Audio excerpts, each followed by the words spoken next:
On March the 22nd, 1895, policemen stumbled upon the nude body of a woman in a field near Ballivadley, Ireland. The wet bogland with its clay-rich soil would usually preserve a body well, but these remains were already in bad shape. Parts were so badly burned you could see bone protruding from the scorched flesh. Remarkably, when an officer removed the black sack covering the victim's head, her features were perfectly recognizable. She was 26-year-old Bridget Cleary, and by the time her body was discovered, 9 people had already been arrested in connection with her disappearance, including her husband. However, he claimed that the body found in the field wasn't the real Bridget, but a changeling.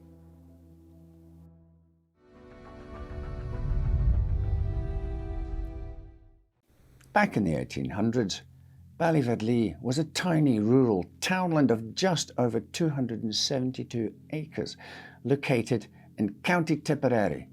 According to the 1891 census, there were only 9 houses standing on this piece of land and 31 residents living in them. That number had been somewhere around 100 before the Great Famine of 1845 to 1849. Patrick Boland and Bridget Keating were fortunate to survive the Great Hunger, but being part of the labouring class, their lives were still far from idyllic. Rural labourers had primitive living conditions, were fed miserably and clad in rags.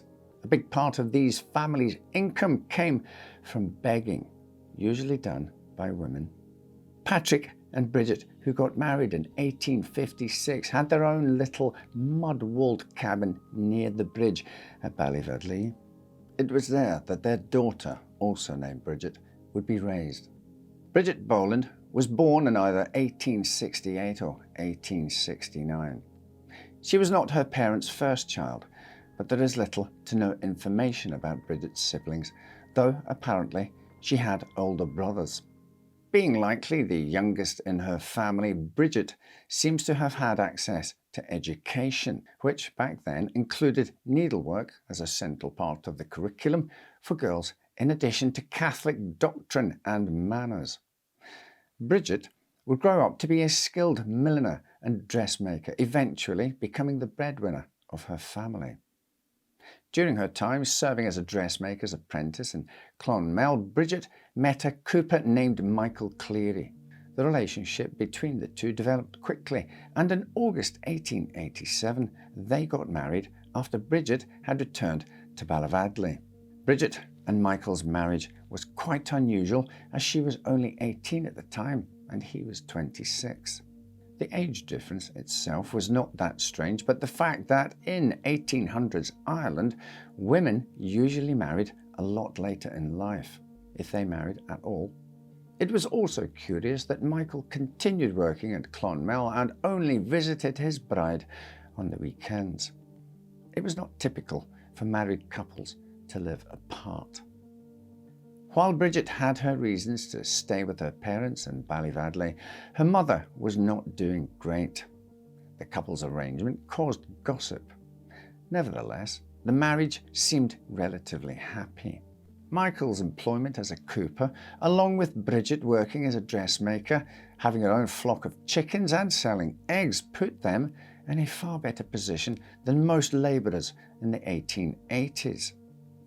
Bridget even had a Singer sewing machine in her bedroom, state-of-the-art for the time. When Bridget's mother then passed away sometime before 1895, the Clearys found themselves responsible for Bridget's father, Patrick. Thanks to his work history, Bridget and Michael were able to secure a new cottage reserved for labourers and their families. This meant that husband and wife were finally living together, and also allowed Michael to set up a cooperage business in Ballivadley, Bridget's family's old cabin becoming his workshop. Overall, the Clearys were doing great and living happy lives. At 26, Bridget was known amongst the townspeople to be an independent, literate, beautiful and fashionably dressed working woman. She had everything going for her.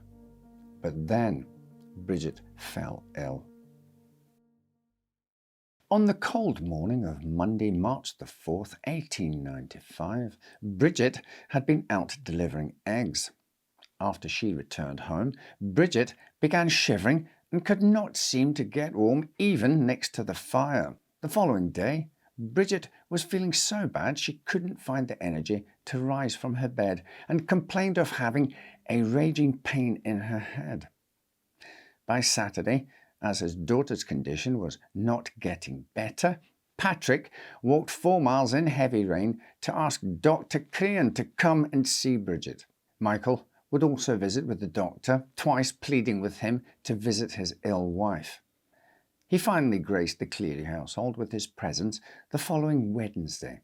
After his examination, Dr. Cleary diagnosed Bridget with nervous excitement and slight bronchitis.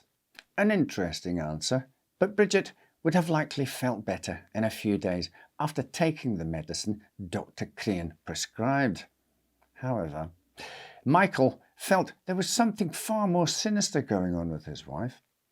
Back in the 19th century, people of rural Irish societies had grown up hearing legends of the little people, in other words, fairies. From a young age, children learned to leave food for the little people on the table to keep them happy and say, "Bless them," whenever fairies were mentioned. These supernatural beings were very much real to many back then and were used to explain natural occurrences that people did not yet understand. Often, if something went wrong, an item got lost, for example, fairies were blamed. It was also believed these beings could abduct people and replace them with one of their own kind, a changeling, in place of that person. It was believed that they would normally take children, either because they desired their traits or because they wished for their fairy offspring to receive human love. Those swapped out would take on a strange appearance, become ill, or find themselves unable to move their limbs. This was known as being fairy-struck. Bridget herself was known to be fascinated by little people and visited fairy-ridden spots around town. One of these so-called fairy forts was near Kylagrana Hill, the same area where Bridget had been delivering eggs to her father's cousin, 55-year-old Jack Dunn, on the day she got sick. Jack was also one of these people who visited Bridget during the time she was bedridden. As soon as he saw the young woman, who most likely looked very different from her usual neatly turned out self, Jack shouted, "That is not Bridget Boland."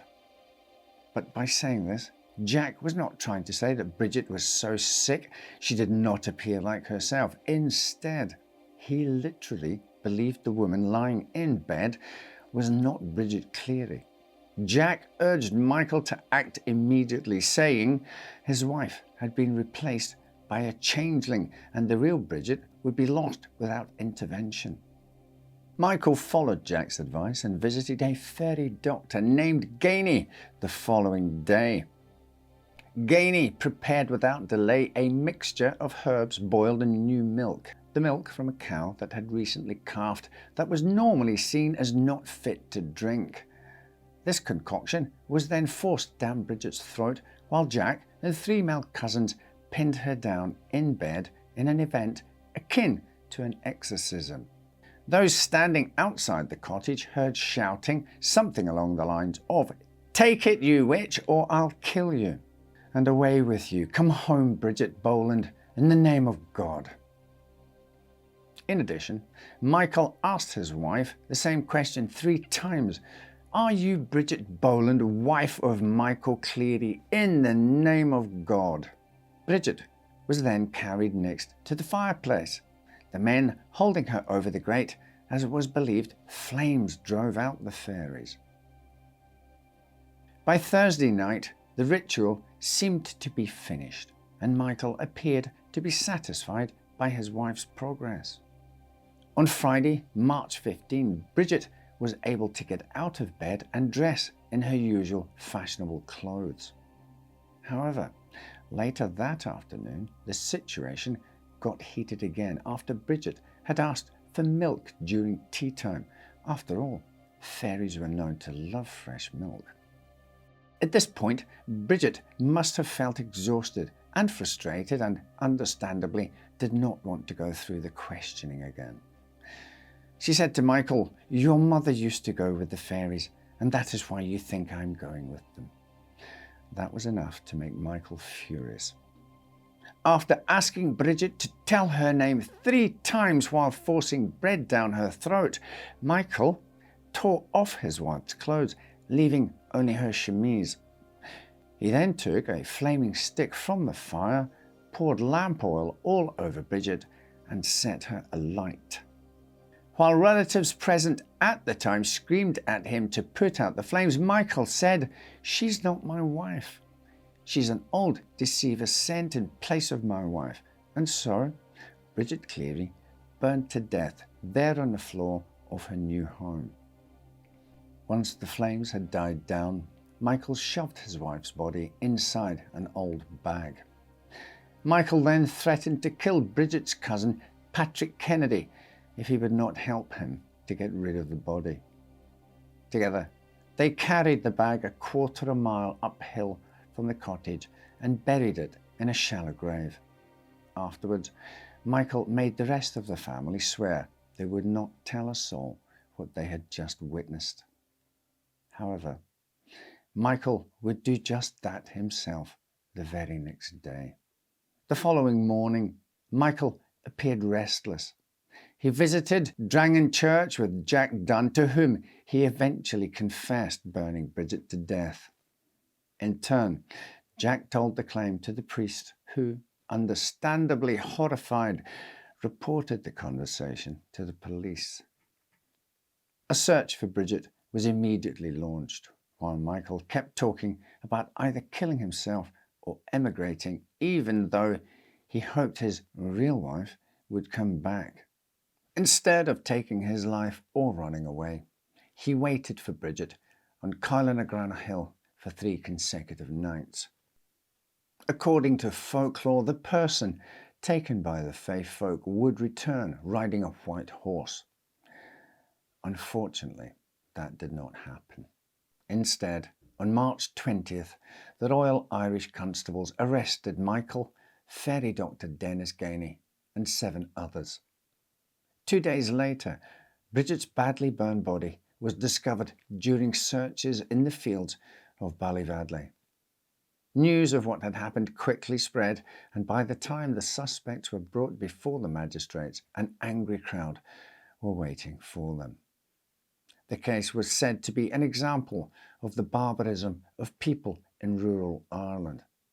But what really made it complex was that Michael had acted out of a genuine belief. Because of this, after a 2-day trial on July the 5th, 1895, Michael Cleary was found guilty of manslaughter and not murder, and was sentenced to 20 years of penal servitude. Jack Dunn, Patrick Boland, and 4 of Bridget's cousins, including Patrick Kennedy, were also imprisoned.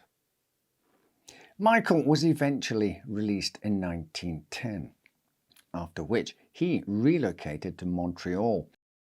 While Michael blamed Jack Dunn for what he did, there has been some doubt about his true motives. According to Bridget's Aunt Mary Kennedy, for example, Michael had talked about fairies and burning his wife 3 months before he actually did it. In addition, there were rumours going around Ballivadley of Bridget having an affair. Did Michael find out and use the fairies as an excuse for murder? Of course, nobody can know for sure what was going on in Michael's mind that evening. But the story, nevertheless, has continued to live as an extreme example of the power of folklore. Today, 127 years after Bridget Cleary's death, the children in Tipperary may still be heard singing a nursery rhyme. Are you a witch, or are you a fairy, or are you the wife of Michael Cleary? Thank you for watching. And while you're still here, I'd like to, if I may, draw your attention to our new channel, Well I Never Stars, where we cover stories of the rich and famous. Right then, take care, and I'll see you next time with another story to make you say, well I never.